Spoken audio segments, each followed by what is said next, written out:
Price the Lord. ദൈവത്തിന്റെ അതിപരിശുദ്ധമായ നാമം വാഴ്ത്തപ്പെടുമാറാകട്ടെ. വീണ്ടും നമുക്കൊരു പ്രാവശ്യം കൂടി കർത്താവിന്റെ മാറ്റമില്ലാത്ത വചനവുമായിട്ട് കടന്നു വരുവാൻ ദൈവം സഹായിച്ചല്ലോ. പ്രത്യേകിച്ച് റോസ് ഫാമിലി ഫേസ്ബുക്ക് പേജിലൂടെ ദൈവത്തിന്റെ മാറ്റമില്ലാത്ത വചനം ചിന്തിക്കുവാൻ നമുക്ക് കിട്ടിയ മഹാഭാഗ്യത്തെ ഓർത്ത് ദൈവത്തെ സ്തുതിക്കുകയാണ്. പ്രത്യേകിച്ച് 13ാമത്തെ ഓൺലൈൻ കൺവെൻഷന്റെ ഭാഗമായി കർത്താവിന്റെ വചനം ചിന്തിക്കുവാൻ ദൈവം നമ്മെ സഹായിക്കുന്നല്ലോ. കർത്താവിന്റെ രണ്ടാം വരവിനെ കുറിച്ച് പല ദേവദാസീദാസന്മാരിലൂടെ നാം കേട്ടുകൊണ്ടിരിക്കുകയായിരുന്നു. കർത്താവ് എനിക്ക് തന്ന ചില ചിന്തകളെക്കുറിച്ച് നാം ഇന്ന് ചിന്തിക്കുവാൻ ആഗ്രഹിക്കുകയാണ്. അതിന് ആധാരമായിട്ട് ഞാൻ എടുത്തിരിക്കുന്നത് അപ്പോസ്തല പ്രവൃത്തി 1-ാം അധ്യായത്തിന്റെ 11-ാം വാക്യമാണ്. നമുക്കിന്ന് അതിനെക്കുറിച്ച് ചിന്തിക്കുന്നതിന് മുമ്പ് ഒരു പാട്ടുപാടി കർത്താവിനെ മഹത്വപ്പെടുത്തിയിട്ട് വചന ശുശ്രൂഷയിലേക്ക് കയറുവാൻ ആഗ്രഹിക്കുകയാണ്. അതാത് സ്ഥലങ്ങളിലിരുന്ന് നമുക്ക് ഒന്നിച്ച് കർത്താവിനെ മഹത്വപ്പെടുത്താമല്ലോ. Praise the Lord. Greetings to all in the name of our Lord and Savior Jesus Christ. I thank God for this wonderful opportunity. In 1 Thessalonians 4 verse 16 says that, "For the Lord himself will come down from heaven with a loud command, and with the voice of the archangel, and with the trumpet call of God, and the dead in Christ will rise first."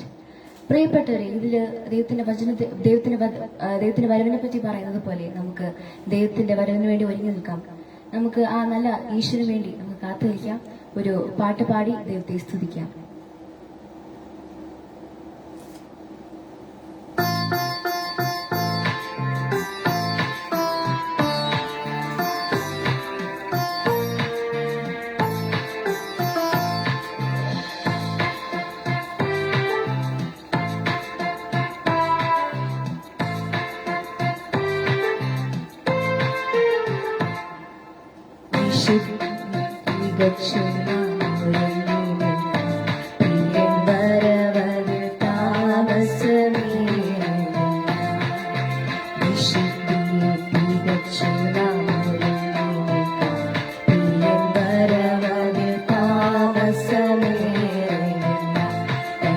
വാഗ്ദത്തങ്ങൾ പലതും നിറവേറുന്നേ ഒരുങ്ങിയിടാം.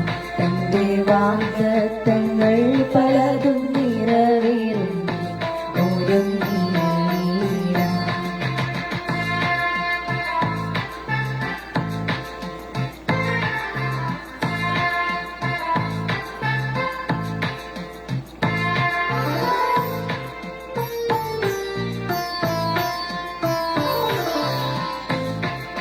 ക്ഷാമങ്ങൾ കൂടും, പല വ്യാധികളാൽ ജനം നശിച്ചിടുന്നേ.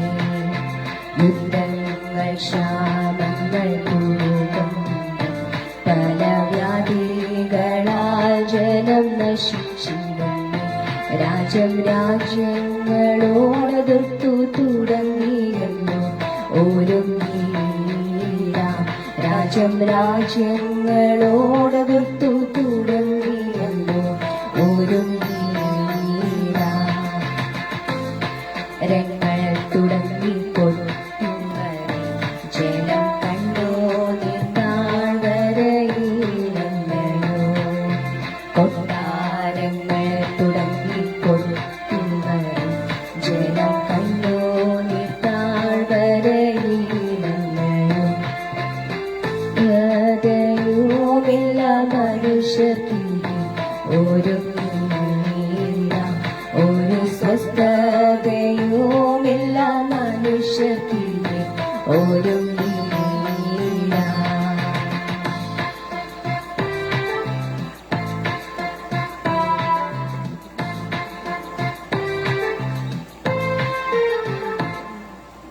ആകാശത്തിൽ ശക്തിയിളകുന്നതാ ഭൂമിയിലെന്തോ ഭവിക്കുമെന്നോർത്തുകൊണ്ട്. ആകാശത്തിൽ ശക്തിയിളകുന്നതാ ഭൂമിയിലെന്തോ ഭവിക്കുമെന്നോർത്തുകൊണ്ട്. കുഞ്ഞിതയുമില്ല മനുഷ്യർക്ക് ഒരുങ്ങിയിടാം. ഒരു സ്വസ്ഥതയുമില്ല മനുഷ്യർക്ക് ഒരുങ്ങിയിടാം. രൂഢനായി വന്നിടുമി 10,000 പേരിലും സുന്ദരൻ താൻ.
പലതും നിറവേറുന്നു ഒരുങ്ങിയിടാം. തന്റെ വാഗ്ദത്തങ്ങൾ പലതും നിറവേറുന്നു ഒരുങ്ങിയിടാം.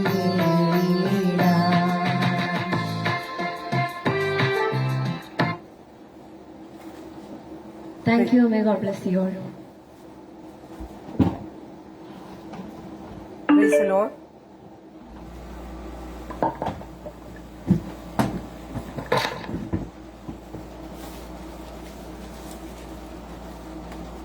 Price the Lord. ദൈവലാരം ധാരാളമായി അനുഗ്രഹിക്കുമാറാകട്ടെ. ഇന്ന് കർത്താവ് ചിന്തയ്ക്ക് വേണ്ടി നമുക്ക് തന്നിരിക്കുന്ന വചനം അപ്പസ്തോല പ്രവൃത്തികളുടെ പുസ്തകം 1-ാം അധ്യായം അതിന്റെ 11-ാം വാക്യമാണ്. ഗലീല പുരുഷന്മാരെ, നിങ്ങൾ ആകാശത്തിലേക്ക് നോക്കി നിൽക്കുന്നത് എന്ത്? നിങ്ങളെ വിട്ട് സ്വർഗാരോഹണം ചെയ്ത ഈ യേശുവിനെ സ്വർഗത്തിലേക്ക് പോകുന്നവനായി നിങ്ങൾ കണ്ടതുപോലെ തന്നെ അവൻ വീണ്ടും വരും എന്ന് പറഞ്ഞു. ഒരു നിമിഷം കണ്ണുകളെ അടയ്ക്കാം, പ്രാർത്ഥിക്കാം. കാരുണ്യവാനും സ്നേഹസമ്പന്നനുമായ ഞങ്ങളുടെ സ്വർഗീയ നല്ല പിതാവേ, തന്ന ഈ നല്ല സാവകാശത്തെ ഓർത്ത് സ്തോത്രം. കർത്താവെ, അങ്ങയുടെ വരവിനെ പറ്റി പറയുമ്പോൾ കർത്താവ് ഞങ്ങളോട് കൂടെ ഇരിക്കണം. പറയുന്ന എനിക്കും കേൾക്കുന്ന എല്ലാവർക്കും ഇതൊരു അനുഗ്രഹമായി തീരുവാൻ അങ്ങ് സഹായിക്കണം. ഹൃദയങ്ങളെ തുറന്ന് വചനത്തിന്റെ ആഴങ്ങളും മർമ്മങ്ങളും മനസ്സിലാക്കുവാനുള്ള കൃപ ഞങ്ങൾക്ക് ഓരോരുത്തർക്കും അങ്ങ് ചൊരിയുമാറാകണമേ എന്ന് പ്രാർത്ഥിക്കുന്നു. ഈ ഗ്രൂപ്പിലുള്ള എല്ലാവരെയും അങ്ങ് അനുഗ്രഹിക്കണം. ലൈവിലൂടെ വാച്ച് ചെയ്യുന്ന എല്ലാ മക്കളെയും അങ്ങ് അനുഗ്രഹിക്കുമാറാകണമേ. ആദ്യം മുതൽ അവസാനം വരെയും പരിശുദ്ധാത്മാവിന്റെ നിറവിൽ നിന്ന് സംസാരിപ്പാൻ ഞങ്ങളെ ശക്തീകരിക്കണം. ഞങ്ങളുടെ പ്രാർത്ഥന കേട്ട കൃപയ്ക്കായി നന്ദി. സകലവും ഞങ്ങൾക്ക് വേണ്ടി ജീവൻ വെച്ച യേശു ക്രിസ്തുവിന്റെ നാമത്തിൽ തന്നെ. ആമേൻ, ആമേൻ, ആമേൻ. ഞാനിവിടെ വായിച്ച വചനം അപ്പസ്തോല പ്രവൃത്തിയുടെ പുസ്തകം 1-ാം അധ്യായം അതിന്റെ 11-ാം വാക്യമാണ്. ഗലീല പുരുഷന്മാരെ, നിങ്ങൾ ആകാശത്തിലേക്ക് നോക്കി നിൽക്കുന്നത് എന്ത്? നിങ്ങളെ വിട്ട് സ്വർഗാരോഹണം ചെയ്ത ഈ യേശുവിനെ സ്വർഗത്തിലേക്ക് പോകുന്നവനായി നിങ്ങൾ കണ്ടതുപോലെ തന്നെ അവൻ വീണ്ടും വരും എന്ന് പറഞ്ഞു. ഈ വചനത്തിന്റെ പശ്ചാത്തലമെല്ലാം നമുക്കറിയാവുന്നതാണ്. കർത്താവായി യേശു ക്രിസ്തു മനുഷ്യനായി ഈ ലോകത്തിലേക്ക് വന്ന് പീഡകൾ സഹിച്ച് മരിച്ച് ഉയർത്തെഴുന്നേറ്റ് സ്വർഗത്തിലേക്ക് പോകുന്നതിന് മുമ്പ് തന്റെ ശിഷ്യന്മാരെല്ലാം സ്വർഗത്തിലേക്ക് നോക്കി നിൽക്കുമ്പോൾ അവർ നോക്കി നിൽക്കുന്നത് കണ്ടിട്ട് ദൈവത്തിന്റെ ദൂതന്മാർ ഇറങ്ങിവെന്ന് അവരോട് പറഞ്ഞ ഒരു വചനമാണിത്. നിങ്ങൾ ഇങ്ങനെ ഉറ്റുനോക്കുന്നത് എന്താണ്? നിങ്ങൾ ആകാശത്തിലേക്ക് നോക്കി നിൽക്കുന്നത് എന്താണ്? നിങ്ങളെ വിട്ടു സ്വർഗാരോഹണം ചെയ്ത ഈ യേശുവിനെ സ്വർഗത്തിലേക്ക് പോകുന്നവനായി നിങ്ങൾ കണ്ടതുപോലെ തന്നെ അവൻ വീണ്ടും വരും എന്ന് പറഞ്ഞു. ഇന്ന് നാം ചിന്തിക്കുവാൻ പോകുന്നത് കർത്താവിന്റെ ആ വീണ്ടും വരവിനെ കുറിച്ചാണ്. കർത്താവിന്റെ 2ാം വരവിന് ദൈവവചനം നാം പഠിക്കുമ്പോൾ 2 ഘട്ടങ്ങളുണ്ടെന്ന് നമുക്ക് മനസ്സിലാക്കുവാൻ സാധിക്കും. അതിൽ 1-ാമത്തെ ഘട്ടത്തെക്കുറിച്ച് മാത്രമാണ് നാം ഇന്ന് ചിന്തിക്കുവാൻ പോകുന്നത്. 1-ാമത്തെ ഘട്ടം എന്ന് പറയുന്നത് കർത്താവായ യേശു ക്രിസ്തു മധ്യാകാശത്തിൽ തന്റെ വിശുദ്ധന്മാരെ ചേർക്കുവാൻ വരുന്നതാണ്.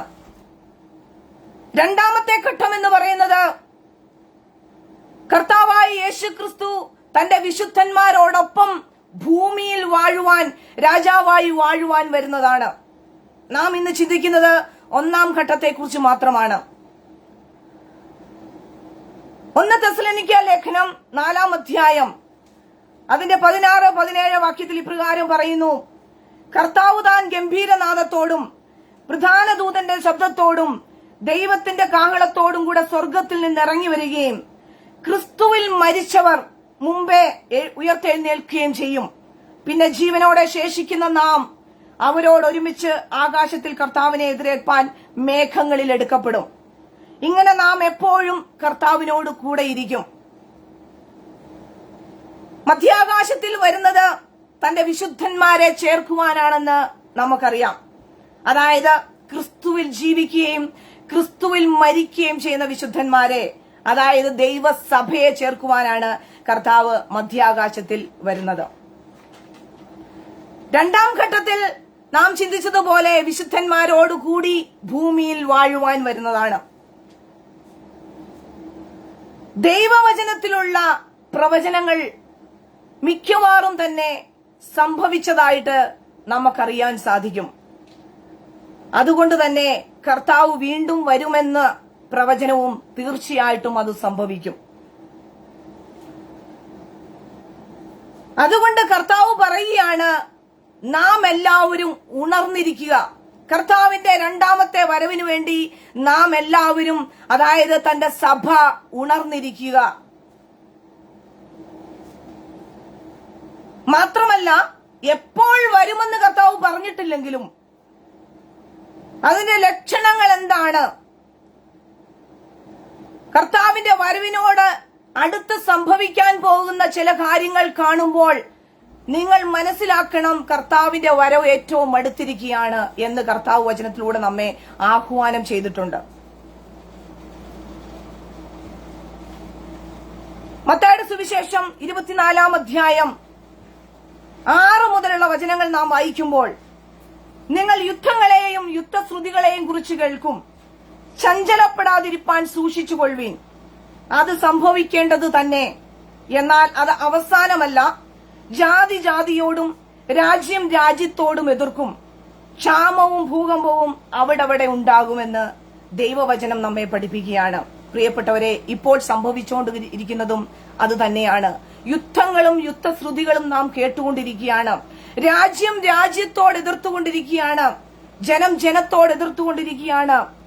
അവിടെയൊക്കെ ക്ഷാമവും ഭൂകമ്പവും ഒക്കെ ഉണ്ടാകുവാനിടയുണ്ട്. കർത്താവ് പറയാണ്, ഇതൊക്കെയും വരുമ്പോൾ നിങ്ങൾ ഓർത്തുകൊള്ളണം, കർത്താവിന്റെ വരവ് ഏറ്റവും അടുത്തിരിക്കുന്നു. ഇനി മത്തായിയുടെ സുവിശേഷം 24 അധ്യായത്തിന്റെ 12 മുതലുള്ള വചനങ്ങൾ വായിക്കുന്നു. അധർമ്മം പെരുകുന്നതുകൊണ്ട് അനേകരുടെ സ്നേഹം തണുത്തുപോകും, എന്നാൽ അവസാനത്തോളം സഹിച്ചു നിൽക്കുന്നവർ രക്ഷിക്കപ്പെടും. സ്നേഹം തണുത്തുപോകുന്ന, മനുഷ്യർ തമ്മിലുള്ള സ്നേഹം തണുത്തുപോകുന്ന ഒരു കാലഘട്ടം വരും. അത് തന്നെയാണ് ഇപ്പോൾ സംഭവിച്ചുകൊണ്ടിരിക്കുന്നത്. ഒരു മനുഷ്യന് മറ്റുള്ള മനുഷ്യരോട് സ്നേഹിക്കുവാൻ പറ്റുന്നില്ല. മനുഷ്യർ തമ്മിൽ വഴക്കുണ്ടാകുന്ന, അല്ലെങ്കിൽ സ്നേഹമില്ലാത്ത ഒരവസ്ഥയിലേക്ക് പോയിക്കൊണ്ടിരിക്കുകയാണ് ഈ ലോകം. എന്തിനേറെ പറയുന്നു, മക്കളും മാതാപിതാക്കളും തമ്മിൽ വഴക്കിടുന്ന ഒരു കാലഘട്ടത്തിലേക്ക് പോവുകയാണ്. സഹോദരങ്ങൾ തമ്മിൽ വഴക്കിടുന്നു. ഭാര്യ ഭർത്താക്കന്മാർ തമ്മിൽ വഴക്കിടുകയാണ്. അവർക്ക് പരസ്പരം സ്നേഹിക്കുവാൻ പറ്റാത്ത ഒരവസ്ഥയാണ് നമ്മുടെ മുന്നിലുള്ളത്. സ്നേഹിക്കാൻ പറ്റാത്തതുകൊണ്ട് ഭാര്യ ഭർത്താവിനെ കൊല്ലുന്നു, ഭർത്താവ് ഭാര്യയെ കൊല്ലുന്നു, മാതാപിതാക്കൾ മക്കളെ കൊല്ലുന്നു, സഹോദരി സഹോദരനെ കൊല്ലുന്നു. അങ്ങനെയുള്ള ഒരവസ്ഥ വന്നുകൊണ്ടിരിക്കുകയാണ്. മുന്നമേ വചനത്തിൽ പറയുകയാണ്, സ്നേഹം തണുത്തു പോകുന്ന ഒരവസ്ഥ നിങ്ങളിലേക്ക് വരും. അത് കർത്താവിന്റെ വരവിന് ഏറ്റവും അടുത്തായിരിക്കുമെന്ന്. അതേ പ്രിയപ്പെട്ടവരെ, പീഡനങ്ങളൊക്കെയും പെരുകുന്ന ഒരു കാലഘട്ടത്തിലൂടെയാണ് നാം കടന്നു പോകുന്നത്. സാത്താൻ പല ജനങ്ങളെയും അതിനുവേണ്ടി ഉപയോഗിച്ചുകൊണ്ടിരിക്കുകയാണ്. ലോകമോഹങ്ങളും പാപത്തിന്റെ കെണികളും ഇട്ടുകൊണ്ട് മനുഷ്യരെ സാത്താൻ വഞ്ചിച്ചുകൊണ്ടിരിക്കുന്ന ഒരു കാലഘട്ടം. രക്ഷിക്കപ്പെട്ട് സ്നാനപ്പെട്ട് ദൈവകൃപയിൽ ജീവിക്കുന്ന മക്കളെ പോലും വഴിതെറ്റിച്ചുകൊണ്ടിരിക്കുന്ന ഒരു കാലഘട്ടത്തിലാണ് നാം ജീവിക്കുന്നത്. അതുകൊണ്ട് വിശുദ്ധ പൗലോസ്ലീഹ മുന്നമേ പറഞ്ഞിട്ടുണ്ട്. 2 കൊരിന്ത്യ ലേഖനം 11 അധ്യായത്തിന്റെ 2 വാക്യം ഇപ്രകാരം പറയുന്നു, ഞാൻ നിങ്ങളെക്കുറിച്ച് ദൈവത്തിന്റെ എരിവോടെ എരിയുന്നു. ഞാൻ ക്രിസ്തു എന്ന ഏകപുരുഷന് നിങ്ങളെ നിർമ്മല കന്യകയായി ഏൽപ്പിപ്പാൻ വിവാഹ നിശ്ചയം ചെയ്തിരിക്കുന്നു. എന്നാൽ സർപ്പം ഹവ്വായെ ഉപായത്താൽ ചതിച്ചതുപോലെ നിങ്ങളുടെ മനസ്സ് ക്രിസ്തുവിനോടുള്ള ഏകാഗ്രതയും നിർമ്മലതയും വിട്ട് വഷളായി പോകുമോ എന്ന് ഞാൻ ഭയപ്പെടുന്നു. പ്രിയമുള്ളവരെ, നാം ക്രിസ്തുവിന് വേണ്ടി വിവാഹം നിശ്ചയം ചെയ്യപ്പെട്ടവരാണ്. നിർമ്മല കന്യകമാരാണ് നാം ഓരോരുത്തരും. കർത്താവിന്റെ വരവ് വരെയും ആ നിർമ്മലത കാത്തു സൂക്ഷിച്ചുകൊണ്ട് മുന്നോട്ടു പോകുവാൻ നാം ഓരോരുത്തരും ബാധ്യസ്ഥരാണ്. നാം ഇപ്പോൾ മാനുഷികമായി ചിന്തിച്ചാൽ, ഒരു പുരുഷനും ഒരു സ്ത്രീയും തമ്മിൽ വിവാഹം നിശ്ചയിച്ചു കഴിഞ്ഞാൽ ഒരു പക്ഷേ 1 വർഷമോ 6 മാസമോ, ഇപ്പം കൂടുതൽ സമയമൊന്നും നീട്ടിപ്പോകുന്നില്ല, സമയമില്ല അല്ലെങ്കിൽ ലീവ് ഇല്ലാത്തതിന്റെ പേരിൽ ഒരാഴ്ചയ്ക്ക് ശേഷം കല്യാണം നടക്കുന്ന ഒരു ഇതാണ് കാണുന്നത്. എന്നാൽ പണ്ടൊക്കെയും 1 മാസം കഴിഞ്ഞ് അല്ലെങ്കിൽ 1 വർഷം കഴിഞ്ഞ് 6 മാസം കഴിഞ്ഞൊക്കെയാണ് വിവാഹം നടന്നുകൊണ്ടിരുന്നത്. അപ്പോൾ വിവാഹ നിശ്ചയത്തിന്, വിവാഹം കഴിക്കുന്നതിന് മുമ്പ് അവർക്ക് ചില ചിട്ടാവട്ടങ്ങളൊക്കെ ഉണ്ട്.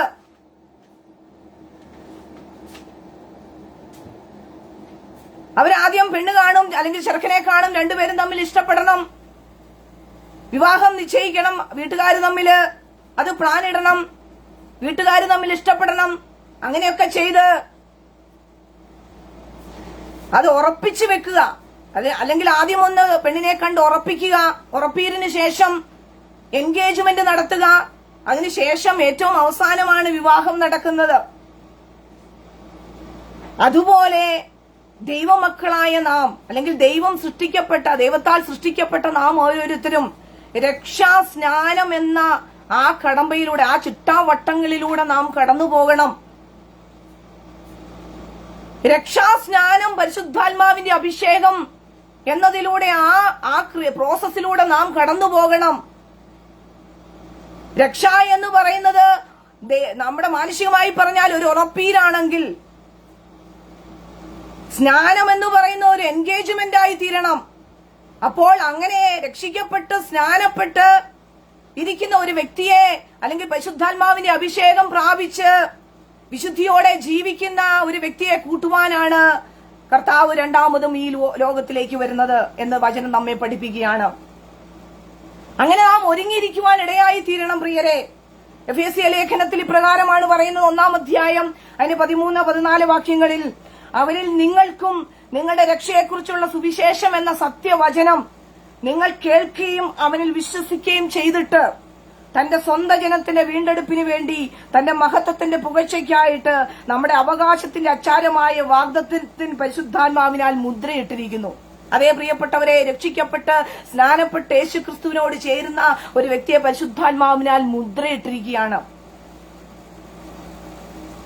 നമ്മുടെ രക്ഷയെക്കുറിച്ചുള്ള സുവിശേഷം നാം കേൾക്കണം, സത്യവചനം കേട്ടിട്ട് അവനിൽ വിശ്വസിക്കണം. അതുകൊണ്ടാണ് റോമാലേഖനം 10-ാം അധ്യായത്തിന്റെ 9-ാം വാക്യം പറയുന്നത്, യേശു കർത്താവാണെന്ന് എന്റെ വായ് കൊണ്ട് നാം ഏറ്റുപറയുകയും ദൈവം അവനെ മരിച്ചവരിൽ നിന്ന് ഉയർപ്പിച്ചു എന്ന് എന്റെ ഹൃദയത്തിൽ വിശ്വസിക്കുകയും ചെയ്താൽ നീ രക്ഷിക്കപ്പെടും. പ്രിയപ്പെട്ടവരെ, ഈ ലോകത്തിൽ വിവാഹം കഴിക്കണമെങ്കിൽ ചില ചിട്ടാവട്ടങ്ങൾ ഉണ്ടെങ്കിൽ, കർത്താവായ മണവാളൻ മധ്യാകാശത്തിൽ വരുമ്പോൾ നമ്മെ ചേർക്കണമെങ്കിൽ അതിലുപരിയായിട്ടുള്ള ചിട്ടാവട്ടങ്ങൾ ദൈവവചനത്തിൽ പറഞ്ഞിട്ടുണ്ട് പ്രിയരെ.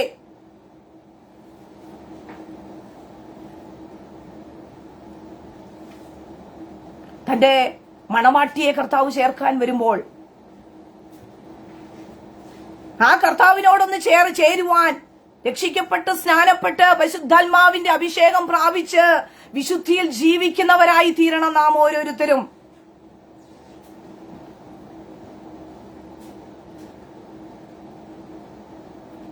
പ്രിയപ്പെട്ടവരെ, ഞാൻ വചനപ്രകാരം നിങ്ങളോട് വിളിച്ചു പറയട്ടെ, രക്ഷിക്കപ്പെടാതെ സ്നാനപ്പെട്ട് യേശുവിനോട് ചേർന്ന് പരിശുദ്ധാത്മാവിന്റെ അഭിഷേകം പ്രാപിക്കാതെ കർത്താവിന്റെ വരവിൽ നാം എടുക്കപ്പെടത്തില്ല. ദൈവവചനം അതാണ് നമ്മെ പഠിപ്പിക്കുന്നത്. പലരും കർത്താവ് രണ്ടാമത് വരുമെന്ന് വിശ്വസിക്കുന്നുണ്ട്. കർത്താവ് രണ്ടാമത് വരുമെന്ന് വിശ്വസിച്ചുകൊണ്ട് പ്രാർത്ഥനകൾ ചെല്ലുന്നുണ്ട്, വിശ്വാസ പ്രമാണങ്ങൾ ചെല്ലുന്നുണ്ട്. എന്നാൽ കർത്താവ് രണ്ടാമത് വരുമ്പോൾ എടുക്കപ്പെടുവാൻ വേണ്ടി എന്ത് ചെയ്യണമെന്ന് അവർക്കറിയത്തില്ല. ആധികാരികമായ അല്ലെങ്കിൽ വചനപ്രകാരം അവരെ അത് പഠിപ്പിക്കുന്നില്ല. ദൈവത്തിന്റെ വചനം തീർച്ചയായിട്ടും നാം പഠിക്കുവാൻ ഇടയായി തീരണം. ദൈവവചനത്തിൽ എപ്രകാരമാണ് കർത്താവിന്റെ വരവിന് വേണ്ടി ഒരുങ്ങിയിരിക്കേണ്ടതെന്ന് നാം ഓരോരുത്തരും അറിയണം. എന്തുകൊണ്ടാണ് പ്രിയരെ അവർക്ക് ആ വചനത്തെക്കുറിച്ച് അറിവില്ലാത്തത്? അവരുടെ മനസ്സ് കുരുടാക്കി വെച്ചിരിക്കുകയാണ്. ഈ സത്യങ്ങളൊന്നും അറിയാതിരിക്കുവാൻ ഈ ലോകത്തിന്റെ ദൈവം മനുഷ്യരുടെ മനസ്സിനെ കുരുടാക്കി വെച്ചിരിക്കുകയാണെന്ന് ദൈവത്തിന്റെ വചനം നമ്മെ പഠിപ്പിക്കുകയാണ്. 2 കൊരിന്ത്യ ലേഖനം 4-ാം അധ്യായം 3-4 വാക്യത്തിൽ പ്രകാരമാണ് പറയുന്നത്, എന്നാൽ ഞങ്ങളുടെ സുവിശേഷം മറഞ്ഞിരിക്കുന്നുവെങ്കിൽ നശിച്ചു പോകുന്നവർക്കത്രേ മറഞ്ഞിരിക്കുന്നു. ദൈവപ്രതിമയായ ക്രിസ്തുവിന്റെ തേജസ്സുള്ള സുവിശേഷത്തിന്റെ പ്രകാശനം ശോഭിക്കാതിരിപ്പാൻ ഈ ലോകത്തിന്റെ ദൈവം അവിശ്വാസികളുടെ മനസ്സ് കുരുടാക്കി.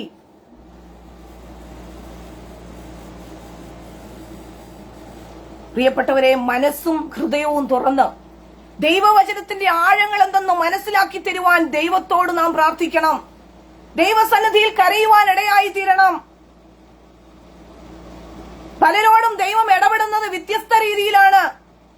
ചിലർക്കൊക്കെ വചനം വായിക്കുമ്പോഴേ അത് തുറന്നു കിട്ടും, അതിന്റെ ആഴങ്ങൾ മനസ്സിലാക്കുവാൻ സാധിക്കും. എന്നെക്കുറിച്ച് പറയുകയാണെങ്കിൽ, ഞാൻ ദൈവവചനം ഒരു ചാനലിൽ കേട്ടപ്പോൾ എന്റെ കയ്യിലിരുന്ന വചനമെടുത്ത് ഞാൻ നോക്കി വായിച്ചു മനസ്സിലാക്കിയതാണ്. അതിനുശേഷം പലരും എന്നോട് സുവിശേഷം പറഞ്ഞിട്ടുണ്ട്. സുവിശേഷം കേട്ടിട്ടും പല നാളുകൾ ദൈവവചനത്തെ തള്ളിക്കളഞ്ഞ ഒരു വ്യക്തിയാണ് ഞാൻ. എന്നാൽ ദൈവവചനം കേൾക്കുമ്പോൾ അത് സത്യമാണോ എന്ന് ഒന്ന് വചനമെടുത്ത് നോക്കുവാനുള്ള ബാധ്യത നമുക്ക് ഓരോരുത്തർക്കുമുണ്ട്. ശരിയാണോ വചനത്തിൽ എഴുതിയിരിക്കുന്നത്? വചനത്തിൽ എഴുതിയത് പ്രകാരമാണോ ഞാൻ ജീവിച്ചുകൊണ്ടിരിക്കുന്നത്? പലരോടും പല രീതിയിൽ കർത്താവ് ഇടപെടും. വചനം വായിക്കുമ്പോൾ തന്നെ ചിലരെ ദൈവവചനത്തിലേക്ക് അടുപ്പിക്കും, ദൈവത്തിലേക്ക് അടുപ്പിക്കും.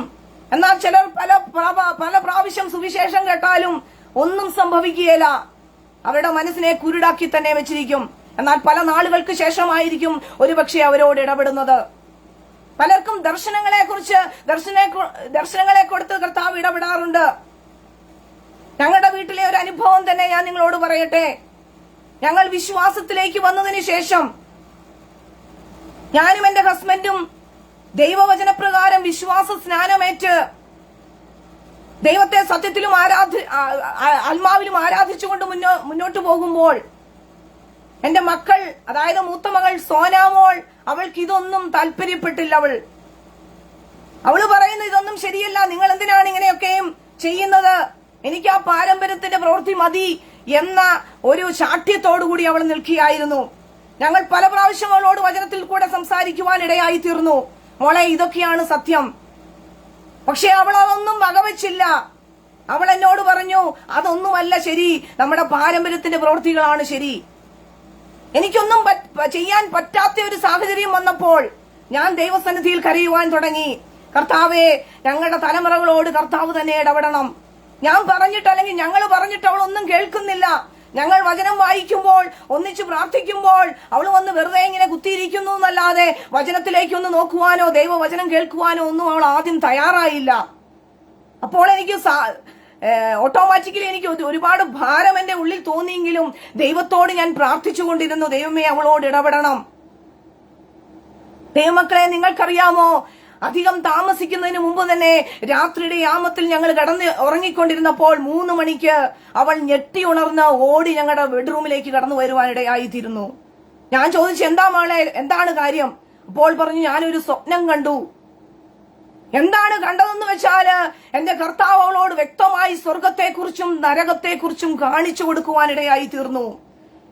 കർത്താവിന്റെ വരവിനെ കുറിച്ച്, കർത്താവിന്റെ വരവിൽ സംഭവിക്കുന്ന കാര്യങ്ങളെക്കുറിച്ച് വ്യക്തമായിട്ട് അവൾക്ക് മനസ്സിലാക്കി കൊടുത്തു. അന്നുവരെയും അവൾക്കറിയത്തില്ല വചനത്തിൽ ഇപ്രകാരമൊക്കെ എഴുതി വെച്ചിട്ടുണ്ടോ.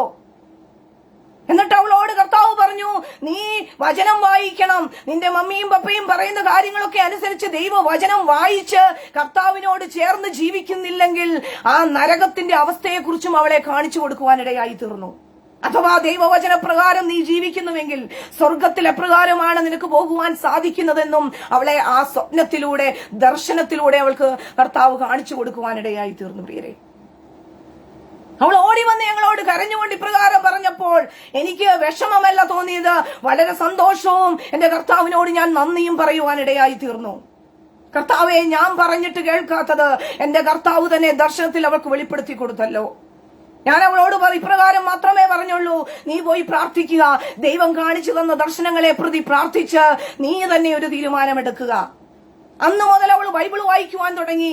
അധികം നാളുകൾ കഴിയുന്നതിന് മുമ്പ് തന്നെ ദൈവത്തിന്റെ വചനം പൂർണ്ണമായി വായിക്കുവാനിടയായി തീർന്നു. പ്രിയരെ, ദൈവത്തിന്റെ വചനം സത്യമാണെന്ന് മനസ്സിലാക്കി അവൾ ഞങ്ങളോട് ഇങ്ങോട്ട് പറഞ്ഞു, മമ്മി, എനിക്ക് രക്ഷിക്കപ്പെടണം, എനിക്ക് സ്നാനപ്പെടണം എന്ന് പറയുവാനിടയായി തീർന്നു. അങ്ങനെ അധിക നാളുകൾ കഴിയുന്നതിന് മുമ്പ് തന്നെ കർത്താവ് ആ മക്കൾ, ഞങ്ങളുടെ പ്രിയപ്പെട്ട തലമുറകളെ കർത്താവിലേക്ക് അടുപ്പിക്കുവാനിടയായി തീർന്നു. ഞാൻ പറഞ്ഞു വന്നതിന്റെ സാരം, നാം ദൈവസന്നിധിയിൽ കരയുന്നുവെങ്കിൽ, ദൈവസന്നിധിയിൽ കരഞ്ഞു പ്രാർത്ഥിച്ച് ദൈവത്തിന്റെ വചനത്തിന്റെ ആഴങ്ങളെ അപ്പാ എനിക്ക് മനസ്സിലാക്കി തരണമേ എന്ന് ഏതു വ്യക്തി പ്രാർത്ഥിക്കുന്നുവോ, നമുക്ക് വേണ്ടി മാത്രമല്ല നമ്മുടെ തലമുറകൾക്ക് വേണ്ടി കൂടി പ്രവർത്തിക്കുവാൻ ദൈവം ശക്തനാണെന്നല്ലേ കർത്താവ് ഈ ദർശനത്തിലൂടെ കാണിച്ചു തന്നത്. അതുകൊണ്ട് പ്രിയപ്പെട്ടവരെ, നമുക്കിതുവരെയും ദൈവവചനത്തിന്റെ ആഴങ്ങൾ മനസ്സിലാക്കുവാൻ സാധിച്ചിട്ടില്ലെങ്കിൽ ദൈവത്തോടൊന്ന് കരയുവാനിടയായി തീരണം. ദൈവമേ, ഈ പറയുന്ന അല്ലെങ്കിൽ സുവിശേഷം ദൈവവചനത്തിന്റെ സത്യങ്ങൾ എനിക്കൊന്ന് മനസ്സിലാക്കി തരണം. കർത്താവ് ഇടപെടുവാൻ വിശ്വസ്തനാണ് നമ്മളോട്. നാം ഒന്ന് നമ്മെ തന്നെ സമർപ്പിക്കുന്നുവെങ്കിൽ, നാം നമ്മെ തന്നെ ദൈവസന്നിധിയിൽ നിന്ന് താഴ്ത്തുവാൻ ഞാൻ തയ്യാറാകുന്നുവെങ്കിൽ, പ്രിയപ്പെട്ടവരെ, നാം വിശ്വസിച്ചുകൊണ്ടിരിക്കുന്ന ആചാരങ്ങളാണ് സത്യമെന്ന് മുറുകെ പിടിച്ചുകൊണ്ടിരിക്കാതെ, നമ്മുടെ മനസ്സിനെ കുരുടാക്കി വെച്ചുകൊണ്ടിരിക്കാതെ, കർത്താവെ, ഞാൻ നിന്റെ സന്നിധിയിൽ സമർപ്പിക്കുന്നു, ഞാൻ എന്നെ തന്നെ സമർപ്പിക്കുകയാണ്, യഥാർത്ഥ സത്യം, വചനത്തിന്റെ സത്യം എന്താണെന്ന് എനിക്കൊന്ന് മനസ്സിലാക്കി തരണമേ എന്ന് പറഞ്ഞുകൊണ്ട് നമ്മെ തന്നെ ഒന്ന് താഴ്ത്തിക്കൊടുക്കുവാൻ തയ്യാറാകുന്നുവെങ്കിൽ, തീർച്ചയായിട്ടും കർത്താവ് നമ്മോട് ഓരോരുത്തരോടും വ്യക്തിപരമായി ഇടപെടുവാനിടയായി തീരും. പ്രിയമുള്ളവരെ, യേശുവിന്റെ ജനനവും മരണവും പുനരുത്ഥാനവും ഒക്കെ വാഗ്ദത്ത പ്രകാരം അല്ലെങ്കിൽ പ്രവചനപ്രകാരം നടന്നുവെങ്കിൽ, കർത്താവിന്റെ രണ്ടാമത്തെ വരവും തീർച്ചയായിട്ടും പ്രവചനപ്രകാരം തന്നെ നടക്കുവാനിടയായി തീരും. ദൈവവചനത്തിൽ പല ലക്ഷണങ്ങളെ കുറിച്ച് അവിടെ പറയുന്നുണ്ട്. നാം ആദ്യം ചിന്തിച്ചതുപോലെ യുദ്ധങ്ങളെയും യുദ്ധശ്രുതികളെയും കുറിച്ച് കേൾക്കുന്നത് പോലെ തന്നെ കർത്താവിന്റെ വചനം പറയുകയാണ്. മത്തായിയുടെ സുവിശേഷം 24 അധ്യായത്തിന്റെ 37, 38, 39 വചനങ്ങളിൽ ഇപ്രകാരം വായിക്കുന്നു: നോഹയുടെ കാലം പോലെ തന്നെ മനുഷ്യപുത്രന്റെ വരവുമാകും. നോഹയുടെ കാലം പോലെ മനുഷ്യപുത്രന്റെ വരവുമായിരിക്കുമെന്ന് കർത്താവിന്റെ വചനം നമ്മെ പഠിപ്പിക്കുകയാണ്.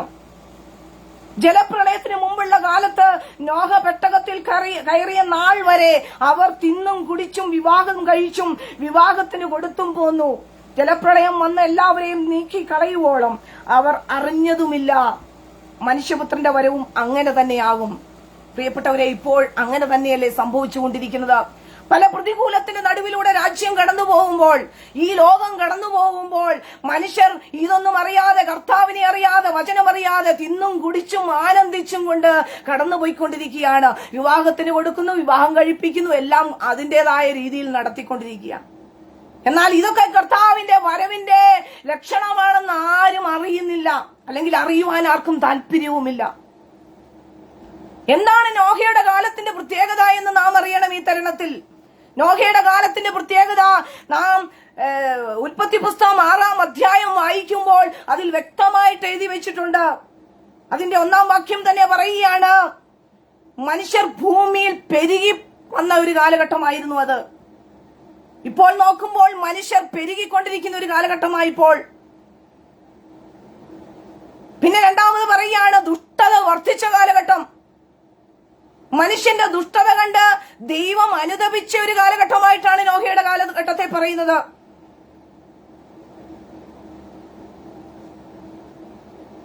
എന്തൊക്കെ ദുഷ്ടത്തരങ്ങളാണ് നാം ഇപ്പോൾ കണ്ടുകൊണ്ടിരിക്കുന്നത്? മനുഷ്യന്റെ ദുഷ്ടത കണ്ട് ദൈവം അനുതപിക്കുന്ന, മനുഷ്യരെ സൃഷ്ടിച്ചല്ലോ എന്ന് വിചാരിച്ച് ദൈവം അനുതപിക്കുന്ന ഒരു കാലഘട്ടമായിരുന്നു നോഹയുടെ കാലഘട്ടം. പ്രിയപ്പെട്ടവരെ, ഇപ്പോഴും അത് തന്നെയല്ലേ സംഭവിച്ചുകൊണ്ടിരിക്കുന്നത്? എന്തൊക്കെ ദുഷ്ടത്തരങ്ങളും അന്യായങ്ങളുമാണ് ഈ ലോകത്തിൽ നടന്നുകൊണ്ടിരിക്കുന്നത്? മനുഷ്യർ തമ്മിൽ അങ്ങോട്ടും ഇങ്ങോട്ടും അടിക്കുക, വീട്ടുകാർ തമ്മിൽ അങ്ങോട്ടും ഇങ്ങോട്ടും അടിച്ചുകൊണ്ടിരിക്കുക, സഭയിൽ ഭിന്നിപ്പുണ്ടാക്കിക്കൊണ്ടിരിക്കുക. അതായത് മനുഷ്യന്റെ ജീവന് പോലും പ്രാധാന്യം കൊടുക്കാത്ത ഒരു കാലഘട്ടം. ചെറിയ നിസ്സാരമായ കാര്യങ്ങൾക്ക് പോലും ജീവനെ കൊല്ലുന്ന ഒരു കാലഘട്ടം. മാത്രമല്ല, നാം ഇപ്പോൾ മാധ്യമങ്ങളിലൂടെ കാണുമ്പോൾ ഭാര്യമാരെ വച്ചുമാറുന്ന ഒരു കാലഘട്ടം. തന്റെ ഭാര്യയെ മറ്റൊരാൾക്ക് സമർപ്പിച്ചുകൊണ്ട് അവന്റെ ഭാര്യയെ സ്വീകരിക്കുന്ന ഒരു കാലഘട്ടം. ഇതൊക്കെ മനുഷ്യന്റെ ദുഷ്ടതയാണെന്ന് നാം എന്തുകൊണ്ട് ചിന്തിക്കുന്നില്ല?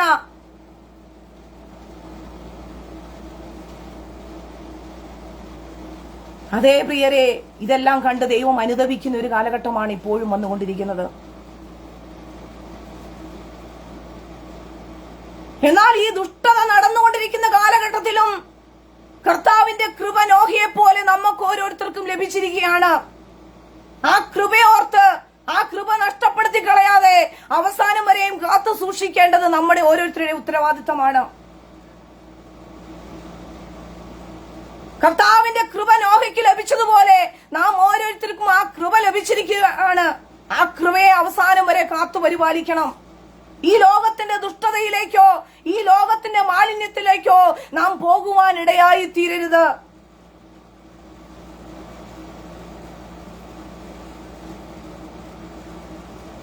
നോഹയുടെ കാലഘട്ടത്തെ പോലെ ഉള്ള കാലങ്ങൾ, ആ അനുഭവങ്ങൾ ഈ കാലഘട്ടത്തിൽ കാണുമ്പോൾ നാം വിചാരിച്ചോണം കർത്താവിന്റെ വരവ് ഏറ്റവും അടുത്തിരിക്കുന്നു.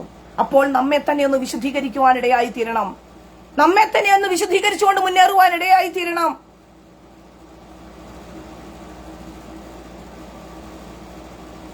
ഇനി എന്താണ് കർത്താവ് പറയാണ്? ലോത്തിന്റെ കാലം പോലെ സംഭവിക്കും. ലോത്തിന്റെ കാലം പോലെ മനുഷ്യപുത്രന്റെ നാളിലും സംഭവിക്കും.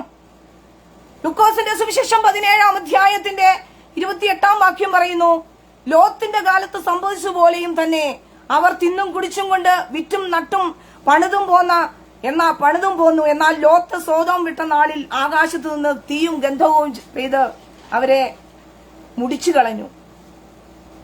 മനുഷ്യപുത്രൻ വെളിപ്പെടുന്ന നാളിൽ ആവണ്ണം തന്നെയാകും. ലോത്തിന്റെ കാലത്തിന്റെ ആ പ്രത്യേകതയും നമുക്കിവിടെ ചിന്തിക്കേണ്ടതുണ്ട്.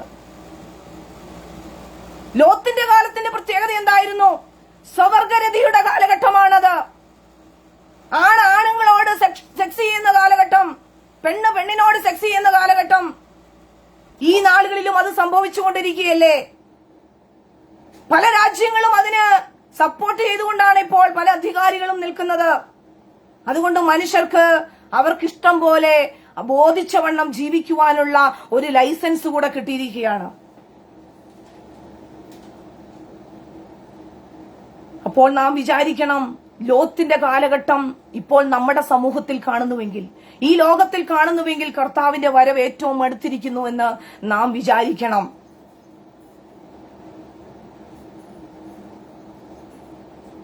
ഈ സംഭവങ്ങളൊക്കെ നാം കാണുമ്പോൾ നാം വിചാരിക്കണം കർത്താവിന്റെ വരവ് ഏറ്റവും അടുത്തിരിക്കുന്നു എന്ന്. ഇനി കർത്താവ് വരുവോളം, കർത്താവിന്റെ രണ്ടാമത് വരുവോളം ഒരു വിശ്വാസി ചെയ്യേണ്ട കാര്യങ്ങൾ എന്തൊക്കെയാണെന്ന് നമുക്കൊന്ന് ചിന്തിക്കാം.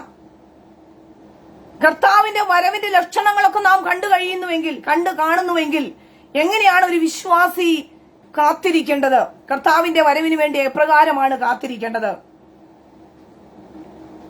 ഒന്നാമതായി വെളിപ്പാട് പുസ്തകം 2-ാം അധ്യായം അതിന്റെ 25-ാം വാക്യം പറയുകയാണ്, എങ്കിലും നിങ്ങൾക്കുള്ളത് ഞാൻ വരും വരെ പിടിച്ചുകൊള്ളുവിനെന്ന് ഞാൻ കൽപ്പിക്കുന്നു. അതേ പ്രിയരെ, നമുക്കുള്ളത് നാം പിടിച്ചുകൊള്ളണം. അതാരും തട്ടിക്കൊണ്ടുപോകാതെ, അത് നഷ്ടപ്പെടുത്തി കളയാതെ, നമുക്ക് കർത്താവ് തന്ന ആ കൃപ നഷ്ടപ്പെടുത്തി കളയാതെ, ആ രക്ഷയുടെ അനുഭവം നഷ്ടപ്പെടുത്തി കളയാതെ നാം അത് പിടിച്ചുകൊള്ളണമെന്ന് കർത്താവ് ആഗ്രഹിക്കുകയാണ്. അതുകൊണ്ടാണ് 1 തെസ്സലോനിക്ക ലേഖനം 5-ാം അധ്യായത്തിന്റെ 21-ാം വാക്യം പറയുന്നു, സകലവും ശോധന ചെയ്ത് നല്ലത് മുറുകെ പിടിപ്പിൻ, സകലവിധ ദോഷവും വിട്ടകലുവിൻ. നല്ലത് മുറുകെ പിടിച്ചുകൊണ്ട് കർത്താവ് എപ്രകാരമാണോ ഒരു വിശ്വാസിയെ കുറിച്ച് അല്ലെങ്കിൽ ദൈവ പൈതലിനെ സംബന്ധിച്ച് ആഗ്രഹിക്കുന്നത്, അതിൻ പ്രകാരം കർത്താവിനോട് ചേർന്നുകൊണ്ട് സകലവിധ ദോഷവും വിട്ടകന്ന് ജീവിക്കുവാൻ നാം തയ്യാറാകണം. ആ നല്ല ഭാഗം പിടിച്ചുകൊണ്ട് മുന്നേറുവാൻ നാം തയ്യാറാകണം. ഇനി രണ്ടാമതായി എന്താണ് ചെയ്യേണ്ടത്? കർത്താവിന്റെ പ്രത്യക്ഷത വരെ ദീർഘക്ഷമയോടെ നാം കാത്തിരിക്കണം. യാക്കോബിന്റെ ലേഖനം 5-ാം അധ്യായത്തിന്റെ 7-8 വാക്യത്തിൽ പ്രകാരം പറയുന്നു, എന്നാൽ സഹോദരന്മാരെ, കർത്താവിന്റെ പ്രത്യക്ഷത വരെ ദീർഘക്ഷമയോടെ ഇരിപ്പിൻ. കൃഷിക്കാരൻ ഭൂമിയുടെ വിലയേറിയ ഫലത്തിന് കാത്തുകൊണ്ട് മുൻമഴയും പിന്മഴയും അതിന് കിട്ടുവോളം ദീർഘക്ഷമയോടെ ഇരിക്കുന്നുവല്ലോ. നിങ്ങളും ദീർഘക്ഷമയോടെ ഇരിപ്പിൻ. നിങ്ങളുടെ ഹൃദയം സ്ഥിരമാക്കുവിൻ. കർത്താവിന്റെ പ്രത്യക്ഷത സമീപിച്ചിരിക്കുന്നു. നമുക്ക് ദീർഘക്ഷമയോടെ കാത്തിരിക്കാം പ്രിയപ്പെട്ടവരെ. ഫലം തരുവാൻ വേണ്ടി മുൻമഴയും പിന്മഴയും കാത്തുകൊണ്ട് ഈ പ്രകൃതി കാത്തിരിക്കുന്നുവെങ്കിൽ, ഈ ഭൂമി കാത്തിരിക്കുന്നുവെങ്കിൽ, നമ്മുടെ കർത്താവിനെ നമുക്ക് കാത്തിരിക്കാം ദീർഘക്ഷമയോടെ. ചിലർ താമസമെന്ന് വിചാരിക്കുന്നത് പോലെ കർത്താവ് വരുവാൻ താമസിപ്പിക്കുന്നില്ല. ചിലരും കൂടെ, കുറച്ചുപേരും കൂടെ മാനസാന്തരപ്പെടുവാൻ കർത്താവ് കാത്തിരിക്കുകയാണ് ദീർഘക്ഷമയോടെ. അപ്പോൾ നമുക്കും കർത്താവിന് വേണ്ടി ദീർഘക്ഷമയോടെ കാത്തിരിക്കാം പ്രിയരെ. ഇനി എന്താണ് കർത്താവിന്റെ വരുവോളം നാം ചെയ്യേണ്ടത്? കർത്താവിന്റെ വരുവോളം നാം വ്യാപാരം ചെയ്യണം. എന്താണ് വ്യാപാരം ചെയ്യേണ്ടത്? ലൂക്കോസിന്റെ സുവിശേഷം 19-ാം അധ്യായം 13-ാം വാക്യം പറയുന്നു, അവൻ 10 ദാസന്മാരെ വിളിച്ച് അവർക്ക് 10 റാത്തൽ വെള്ളി കൊടുത്തു. ഞാൻ വരുവോളം വ്യാപാരം ചെയ്തു കൊള്ളുവിൻ എന്ന് അവരോട് പറഞ്ഞു. പ്രിയമുള്ളവരെ, രക്ഷിക്കപ്പെട്ട് സ്നാനപ്പെട്ട് പരിശുദ്ധാത്മാവിന്റെ അഭിഷേകം പ്രാപിച്ച് നാം അടങ്ങിയിരിക്കുവാനല്ല കർത്താവ് ആഗ്രഹിക്കുന്നത്. നമുക്ക് താലന്ത് തന്നിട്ടുണ്ടെങ്കിൽ, നമുക്ക് വെള്ളി തന്നിട്ടുണ്ടെങ്കിൽ അത് വ്യാപാരം ചെയ്യുവാൻ, അനേകരിലേക്ക് ലാഭേച്ഛ കൂടാതെ അനേകരിലേക്ക് ആ രക്ഷയുടെ അനുഭവം പകർന്നു കൊടുക്കുവാനിടയായി തീരണം. നമുക്ക് ഫ്രീ ആയി കിട്ടിയ ആ രക്ഷയുടെ അനുഭവം അനേകരിലേക്ക് ഫ്രീ ആയി തന്നെ കൊടുക്കുവാനിടയായി തീരണം. സുവിശേഷം അറിയിക്കുന്നില്ലെങ്കിൽ അയ്യോ കഷ്ടമെന്നാണ് ദൈവത്തിന്റെ വചനം പറയുന്നത്. 1 കൊരിന്ത്യ ലേഖനം 9-ാം അധ്യായം അതിന്റെ 16-ാം വാക്യം ഇപ്രകാരം പറയുന്നു: ഞാൻ സുവിശേഷം അറിയിക്കുന്നുവെങ്കിൽ എനിക്ക് പ്രശംസിപ്പാൻ ഒന്നുമില്ല, നിർബന്ധം എന്റെ മേൽ കിടക്കുന്നു. ഞാൻ സുവിശേഷം അറിയിക്കുന്നില്ല എങ്കിൽ എനിക്ക് അയ്യോ കഷ്ടം. വിശുദ്ധ പൗലോസ് വിളിച്ചു പറയുകയാണ്, സുവിശേഷം അറിയിക്കുന്നില്ലെങ്കിൽ അയ്യോ കഷ്ടം. പ്രിയപ്പെട്ടവരെ, നമ്മളെ വിളിച്ചു വേർതിരിച്ചതിന്റെ പിന്നിൽ കർത്താവിന് ഒരു ഉദ്ദേശമുണ്ട്. അനേകരിലേക്ക് അത് വ്യാപാരം ചെയ്ത് അനേകർക്ക് അത് കൊടുക്കുവാൻ രക്ഷയുടെ അനുഭവം, ആ കർത്താവിന്റെ വരവിന് വേണ്ടി കാത്തിരിക്കുന്ന ഒരു അനുഭവം അനേകർക്ക് അത് നമ്മൾ വ്യാപാരം ചെയ്യണം. നാം ഇപ്പോൾ കണ്ടുകൊണ്ടിരിക്കുന്നത് രക്ഷിക്കപ്പെട്ടവർക്ക് പോലും, സ്നാനപ്പെട്ട് യേശുക്രിസ്തുവിനോട് ചേർന്നവർക്ക് പോലും ഭയമാണ്. ഒരു വ്യക്തിയോട് സുവിശേഷം പറയുവാൻ ഭയമാണ്. വീട്ടുകാരോട്, അല്ലെങ്കിൽ ഭാര്യയോട്, ഭർത്താവിനോട്, മാതാപിതാക്കളോട്, മക്കളോടൊക്കെ ഈ സുവിശേഷത്തെക്കുറിച്ച്, അല്ലെങ്കിൽ ഞാൻ രക്ഷിക്കപ്പെട്ടു, സ്നാനപ്പെട്ട് യേശുവിനോട് ചേർന്ന് ജീവിക്കുന്ന ഒരു വ്യക്തിയാണെന്ന് പറയുവാൻ അവർക്ക് ഭയമാണ്. ഭയപ്പെട്ട്, അവര് തന്നെ ഭയപ്പെട്ടിരിക്കുമ്പോൾ അവരെങ്ങനെ സുവിശേഷം അറിയിക്കും? അപ്പോൾ വചനത്തിന് പ്രാധാന്യം കൊടുക്കാതെ, വചനം എന്താണെന്ന് പറയുന്നത് അറിയാതെ, അല്ലെങ്കിൽ വചനത്തിന്റെ ഇമ്പോർട്ടൻസ് മനസ്സിലാക്കിയിട്ടും അത് ചെയ്യുന്നില്ലെങ്കിൽ അയ്യോ കഷ്ടമെന്നാണ് ദൈവത്തിന്റെ വചനം നമ്മെ പഠിപ്പിക്കുന്നത്.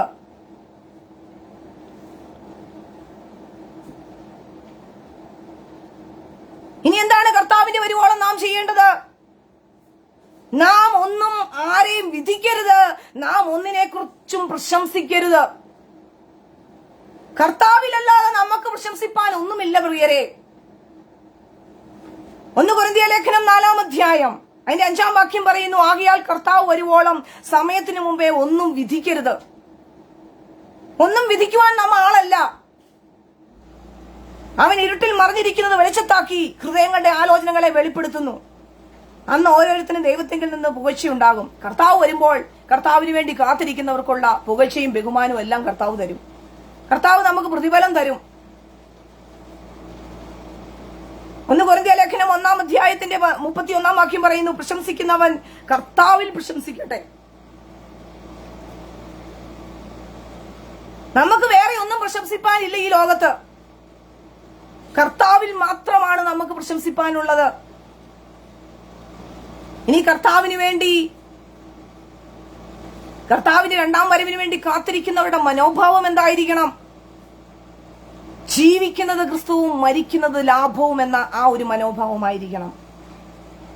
അതാണ് ഫിലിപ്പിയ ലേഖനം 1-ാം അധ്യായം 21-ാം വാക്യം പറയുന്നു: എനിക്ക് ജീവിക്കുന്നത് ക്രിസ്തുവും മരിക്കുന്നത് ലാഭവുമാകുന്നു. വിശുദ്ധ പൗലോസ് വിളിച്ചു പറയുകയാണ്, ജീവിക്കുന്നത് ക്രിസ്തുവും മരിക്കുന്നത് ലാഭവുമാകുന്നു. നമുക്കും അങ്ങനെ തന്നെയാണോ പ്രിയപ്പെട്ടവരെ? ജീവിക്കുന്നത് ക്രിസ്തു, ജീവിക്കുന്നുവെങ്കിൽ ക്രിസ്തുവിന് വേണ്ടി, മരിക്കുന്നത് ലാഭം. ക്രിസ്തുവിന് വേണ്ടി മരിക്കേണ്ടി വന്നാലും അത് ലാഭമാണെന്ന് എണ്ണുവാൻ എത്ര പേർക്ക് സാധിക്കും ഈ നാളുകളിൽ? ഈ യുദ്ധത്തിന്റെ കാലഘട്ടത്തിൽ, ഈ മഹാമാരിയുടെ കാലഘട്ടത്തിൽ, ക്ഷാമത്തിന്റെ കാലഘട്ടത്തിൽ, പ്രതികൂലത്തിന്റെ നടുവിൽ ഞാൻ മരിക്കുന്നുവെങ്കിൽ ക്രിസ്തുവിന് വേണ്ടി, ജീവിക്കുന്നത് ക്രിസ്തുവിന് വേണ്ടി, മരിക്കുന്നുവെങ്കിൽ എനിക്ക് ലാഭം, ജീവിക്കുന്നത് ക്രിസ്തുവിന് വേണ്ടി എന്ന് പറയുവാൻ എത്ര പേർക്ക് സാധിക്കും? നമുക്ക് വിളിച്ചു പറയാം വിശുദ്ധ പൗലോസിനെ പോലെ, ജീവിക്കുന്നത് ക്രിസ്തു, മരിക്കുന്നത് ലാഭം.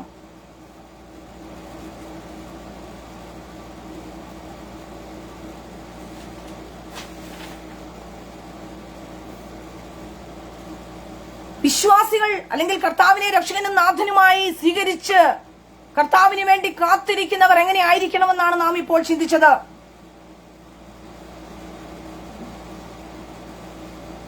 ഇനിയും കർത്താവിനെ രക്ഷകനും നാഥനുമായി സ്വീകരിക്കാതെ, കർത്താവിന്റെ വരവ്, 2ാമത്തെ വരവുണ്ടെന്ന് പോലും അറിയാതെ ജീവിക്കുന്ന അനേകരുണ്ട്.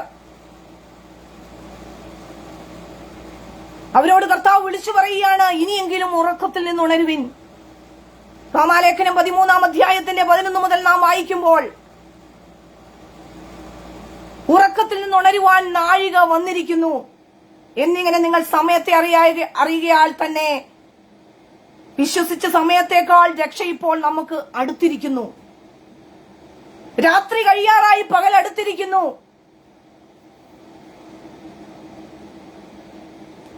ആ ഇരുട്ടിനെ വിട്ട് വെളിച്ചത്തിന്റെ നാഥനായി യേശുവിനെ നാം രക്ഷകനും നാഥനുമായി സ്വീകരിക്കുവാൻ സമയം അടുത്തിരിക്കുന്നു. പ്രിയപ്പെട്ടവരെ, രാത്രി കഴിയാറായി, പകൽ അടുത്തിരിക്കുന്നു. അതുകൊണ്ട് നാം ഇരുട്ടിന്റെ പ്രവൃത്തികളെ വെച്ചു കളഞ്ഞ് വെളിച്ചത്തിന്റെ ആയുധവർഗം ധരിച്ചുകൊള്ളുവിൻ. പകൽ സമയത്ത് എന്ന പോലെ നാം മര്യാദയായി നടക്കുക. വെറിക്കൂത്തുകളിലും മദ്യപാനങ്ങളിലുമല്ല, പിണക്കത്തിലും അസൂയയിലുമല്ല, കർത്താവായ യേശു ക്രിസ്തുവിനെ തന്നെ ധരിച്ചുകൊള്ളുവിൻ. യേശു ആരാണെന്ന് അറിയാതെ, യേശുവിന്റെ രക്ഷ എന്താണെന്ന് അറിയാതെ ജീവിക്കുന്ന അനേകർ ഈ ലോകത്തിലുണ്ട്. അവര് വെറുക്കൂത്തുകളിലും മദ്യപാനങ്ങളിലും പല പാപങ്ങളിലും അടിമപ്പെട്ടു ജീവിച്ചുകൊണ്ടിരിക്കുകയാണ്. ഇരുട്ടിന്റെ പ്രവൃത്തികളെ ചെയ്തുകൊണ്ട് ജീവിച്ചുകൊണ്ടിരിക്കുകയാണ്. വെളിച്ചത്തിന്റെ പ്രവൃത്തി എന്താണെന്ന് അവർക്ക് അറിയത്തു പോലുമില്ല. എന്നാൽ വെളിച്ചത്തിന്റെ പ്രവൃത്തി, ഇരുട്ടിലായിരിക്കുന്ന ജനം വെളിച്ചം കാണട്ടെ എന്ന് പറഞ്ഞത് എന്റെ കർത്താവായ യേശു ക്രിസ്തുവിനെ കുറിച്ചാണ്. ആ യേശു ക്രിസ്തുവിനെ നിങ്ങൾ സ്വീകരിക്കുന്നുവെങ്കിൽ ആ ഇരുട്ടിന്റെ പ്രവൃത്തികളെ വിട്ട് ആ വെളിച്ചത്തിലേക്ക്, കർത്താവായ യേശു ക്രിസ്തുവിലേക്ക് വരുവാനിടയായിത്തീരും. ആ ഇരുട്ടിന്റെ പ്രവൃത്തികൾ നമ്മൾ തന്നെ ഉപേക്ഷിക്കേണ്ടതായിട്ട് വരും. നമുക്ക് പിന്നെ ആ ഇരുട്ടിന്റെ പ്രവൃത്തി അല്ലെങ്കിൽ സാത്താന് നമ്മുടെ മേൽ അധികാരം ഇല്ലാത്ത ഒരവസ്ഥയിലേക്ക് കർത്താവ് നമ്മെ കൊണ്ടുവരും. ആ കർത്താവിനെ നാം രക്ഷകനും നാഥനുമായി സ്വീകരിക്കുന്നുവെങ്കിൽ നമ്മുടെ ജീവിതത്തിൽ പിന്നെ ഇരുട്ടിന്റെ പ്രവൃത്തികൾ സംഭവിക്കത്തില്ല. ഇരുട്ടിന്റെ പ്രവൃത്തികൾ നമ്മുടെ ജീവിതത്തിൽ ഉണ്ടാകത്തില്ല. ജഡത്തിന്റെ പ്രവൃത്തികൾ മുങ്ങിപ്പോകുവാനിടയായി തീരും. ജഡത്തിന്റെ പ്രവൃത്തികൾ നമ്മുടെ ജീവിതത്തിൽ ഉണ്ടാകുവാനിടയാകത്തില്ല. ആത്മാവിന്റെ ഫലങ്ങൾ നമ്മൾ പുറപ്പെടുവിക്കുന്നവരായി തീരും. ഇവിടെ പറയുകയാണ്, കർത്താവായ യേശു ക്രിസ്തുവിനെ തന്നെ ധരിച്ചുകൊള്ളുവിൻ. എന്താണ് കർത്താവിനെ ധരിക്കുക എന്ന് പറഞ്ഞാൽ, പ്രിയപ്പെട്ടവരെ, ദൈവവചനം വിളിച്ചു പറയുകയാണ്, കർത്താവിനെ ധരിക്കുക എന്ന് പറഞ്ഞാൽ സ്നാനപ്പെടുക, വിശ്വാസ സ്നാനമേൽക്കുക എന്നതാണ്.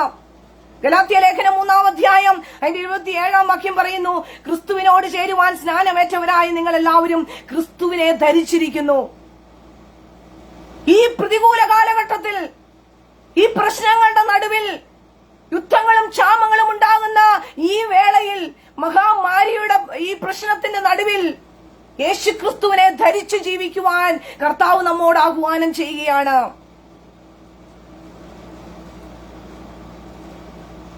ഇരുട്ടിന്റെ പ്രവൃത്തികളെല്ലാം വിട്ടുകളഞ്ഞ വെളിച്ചത്തിന്റെ നാഥനായ യേശുവിനെ രക്ഷകനും നാഥനുമായി സ്വീകരിക്കുവാൻ കർത്താവ് ആഹ്വാനം ചെയ്യുകയാണ്. അതേ പ്രിയപ്പെട്ടവരെ, ലോകത്തിൽ ഇനിയും പ്രതികൂലങ്ങൾ അനവധിയായിട്ട് കടന്നു വന്നുകൊണ്ടിരിക്കും. എന്നാൽ ഈ ലോകത്തിൽ നാം ജീവിക്കുമ്പോൾ എന്റെ കർത്താവിനോട് കൂടെ കർത്താവിനെ ധരിച്ചുകൊണ്ട് ജീവിക്കുന്നുവെങ്കിൽ പ്രശ്നങ്ങൾ ഉണ്ടാകുന്നില്ല എന്നല്ല എന്റെ അർത്ഥം. പ്രശ്നത്തിന്റെ നടുവിലും ജയോത്സവമായി നമ്മെ നടത്തുവാൻ നാം ധരിച്ചിരിക്കുന്ന ആ കർത്താവിന് സാധിക്കും. അതുകൊണ്ടാണ് കർത്താവ് പറയുന്ന, കഷ്ടങ്ങളുണ്ട്, എന്നാൽ കഷ്ടങ്ങളെ ജയിച്ചവനായ ഞാൻ നിങ്ങളോട് കൂടെ ഇരിക്കും. അതുമാത്രമല്ല പ്രിയപ്പെട്ടവരെ, ഈ ലോകത്തിൽ നാം മരിക്കേണ്ടി വന്നാലും നീ എത്ര നാളുകൾ ഈ ഭൂമിയിൽ ഉണ്ടാകുമെന്ന് നമുക്കാർക്കും അറിയത്തില്ല. നമ്മുടെ ആയുസ് തീരുവോളം എത്ര നാളാണ് ഇനി ബാക്കിയുള്ളതെന്ന് നമുക്കറിയത്തില്ല. അങ്ങനെ ആയിരുന്നാൽ പോലും കർത്താവിനോട് ചേർന്ന് ജീവിക്കുന്നുവെങ്കിൽ, രക്ഷിക്കപ്പെട്ട് സ്നാനപ്പെട്ട് എന്റെ കർത്താവിനാൽ ചേർക്കപ്പെട്ട് പരിശുദ്ധാത്മാവിന്റെ അഭിഷേകം പ്രാപിച്ച് ജീവിക്കുന്നുവെങ്കിൽ ഒരു പ്രത്യാശയുള്ള ഒരു ജീവിതം നമുക്കുണ്ട്. കർത്താവിന്റെ വരവിന് വേണ്ടി നമുക്ക് കാത്തിരിക്കുന്നവരായി തീരാം. കർത്താവ് മേഘാരൂഢനായി എപ്പോൾ വന്നാലും തന്റെ മണവാട്ടി സഭയെ ചേർക്കുവാൻ വരുമ്പോൾ നാമും വിശുദ്ധിയോടെ ജീവിക്കുന്നുവെങ്കിൽ നമുക്കും ആ കർത്താവിനോട് കൂടെ ചേരുവാനിടയായി തീരും. നാം ഒന്നുകൊണ്ടും ഭയപ്പെടാതെ, പ്രശ്നങ്ങളും പ്രതികൂലങ്ങളും കടന്നു വരുമ്പോൾ ഭയപ്പെടാതെ, ഇതെല്ലാം കർത്താവിന്റെ വരവിന്റെ അടയാളമാണെന്ന് വിശ്വസിച്ചുകൊണ്ട് പ്രത്യാശയോടെ നമുക്ക് എല്ലാവർക്കും കാത്തിരിക്കാം. ഈ വചനങ്ങളാൽ ദൈവം എല്ലാവരെയും അനുഗ്രഹിക്കുമാറാകട്ടെ. God bless you all. ഒരു നിമിഷം കണ്ണുകളെ അടയ്ക്കാം, പ്രാർത്ഥിക്കാം. കാരുണ്യവാനും സ്നേഹസമ്പന്നനുമായ ഞങ്ങളുടെ സ്വർഗീയ നല്ല പിതാവേ, തന്ന ഈ വചനങ്ങൾക്കായി സ്തോത്രം. അപ്പാ, വചനത്തിന്റെ ആഴങ്ങളും മർമ്മങ്ങളും ഞങ്ങൾക്കങ്ങ് മനസ്സിലാക്കി തരണമേ. അപ്പാ, കേട്ട വചനപ്രകാരം കർത്താവിന്റെ സന്നിധിയിൽ ഒന്ന് സമർപ്പിച്ചുകൊണ്ട് ജീവിപ്പാൻ സഹായിക്കണം. കർത്താവെ, പ്രതികൂല സാഹചര്യങ്ങൾ കടന്നു വരുന്നു. അപ്പാ, യുദ്ധങ്ങളും യുദ്ധശ്രുതികളും എല്ലാം കേൾക്കുന്നുവെങ്കിലും കർത്താവെ, ഇതെല്ലാം കർത്താവിന്റെ വരവിന്റെ ഹാലലുയ ലക്ഷണമാണെന്ന് അറിഞ്ഞുകൊണ്ട് പ്രത്യാശയോടെ ജീവിപ്പാൻ ഞങ്ങളെ സഹായിക്കണം. എന്തു തന്നെ പ്രതികൂലങ്ങൾ വന്നാലും അതിനെല്ലാം ഒന്ന് നേരിടുവാനുള്ള കൃപയാൽ ഞങ്ങളെ നിറയ്ക്കുമാറാകണമേ. പല പ്രതികൂലത്തിന് നടുവിലൂടെ അനേക ജനം കടന്നുപോയിക്കൊണ്ടിരിക്കുകയാണപ്പാ. എല്ലാവരും യേശുവിനെ ധരിക്കുവാൻ, യേശുവിനെ രക്ഷകനും നാഥനുമായി സ്വീകരിപ്പാനുള്ള കൃപ എല്ലാവർക്കും ഈ തരുണത്തിൽ അങ്ങ് പ്രദാനം ചെയ്യണമേ എന്ന് പ്രാർത്ഥിക്കുന്നു. എല്ലാവരുടെ ഉള്ളങ്ങളോട് അങ്ങ് ഇടപെടുമാറാകണമേ. അനേകര് കർത്താവിനെ ഇതുവരെയും അറിയാത്തവരുണ്ടപ്പാ. അവരുടെ ഒക്കെ ഉള്ളങ്ങളോട് ഇടപെട്ട് കർത്താവിന്റെ വചനം അവരുടെ ഉള്ളത്തിൽ ക്രിയ ചെയ്യുവാൻ ഈ നാളുകളിൽ അവർ മാനസാന്തരപ്പെട്ട് ഹല്ലേലൂയ, ഹല്ലേലൂയ, സ്തോത്രം, ഇരുട്ടിന്റെ പ്രവൃത്തികളെ വിട്ടുകളഞ്ഞു എന്റെ കർത്താവിനെ ധരിക്കുവാൻ, വെളിച്ചത്തിന്റെ ഫലമുള്ളവരായി തീരുവാൻ അപ്പാ എല്ലാവരെയും അങ്ങ് സഹായിക്കുമാറാകണം. ഞങ്ങളെ ഓരോരുത്തരെയും ഞങ്ങളുടെ കരങ്ങളിൽ ഞങ്ങൾ സമർപ്പിക്കുകയാണ്. അപ്പാ, ഞങ്ങളുടെ ജീവിതത്തിൽ വന്നുപോയ എല്ലാ തെറ്റുകുറ്റങ്ങളും ഞങ്ങളോട് ക്ഷമിക്കണം. എന്റെ കർത്താവ് കൂടെ ഇരിക്കണം, മാനിക്കണം. മുന്നോട്ടുള്ള ജീവിതയാത്രയിൽ കർത്താവെ കൂടെ ഇരുന്ന് ഞങ്ങളെ മാനിക്കണമേ എന്ന് പ്രാർത്ഥിക്കുന്നു. ഞങ്ങളുടെ പ്രാർത്ഥന കേട്ട കൃപയ്ക്കായി സ്തോത്രം. സകലം ഞങ്ങൾക്ക് വേണ്ടി ജീവൻ വെച്ച യേശു ക്രിസ്തുവിന്റെ നാമത്തിൽ തന്നെ. ആമേൻ, ആമേൻ, ആമേൻ. ദൈവം എല്ലാവരെയും ധാരാളമായി അനുഗ്രഹിക്കുമാറാകട്ടെ. God bless you all.